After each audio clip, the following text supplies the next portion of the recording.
የባልና የሚስት ፍቅር ቀዝቅዟል። ባል የክርስቶስ ምሳሌ ነው ተደጋግሞ እንደተነገረ። ሚስት የቤተ ክርስቲያን ምሳሌ ናት። ሚስት የምትወክለው ቤተ ክርስቲያንን ነው። ባል የሚወክለው ክርስቶስን ነው። አንዲት ሴት ባሏን ስትንቅ የምትንቀው ክርስቶስን ነው። አንድ ባል ሚስቱን ሲንቅ የሚንቀው ቤተ ክርስቲያንን ነው። ቢማታ የሚማታ ቤተ ክርስቲያንን ነው። ቢሳደብ የሚሰድብ ቤተ ክርስቲያንን ነው። ሚስቱን ሲፈታ ከሚለያየው ከቤተ ክርስቲያን ነው። ክህደትም ነው። መፋታት ሃይማኖትን መካድም ጭምር ነው። ለምን? ክርስቶስና ቤተ ክርስቲያን እንደማይለያዩ ባልና ሚስት መለያየት የለባቸው። ክርስቶስ ለቤተ ክርስቲያን ሙቷል።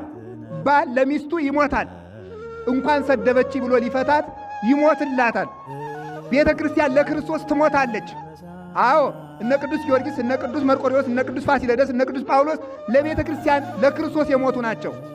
ቤተ ክርስቲያን ለክርስቶስ የምትሞት ናት እንጂ ተሰደብኩ ብላ አትክደውም፣ አጣው ብላ አትክደውም።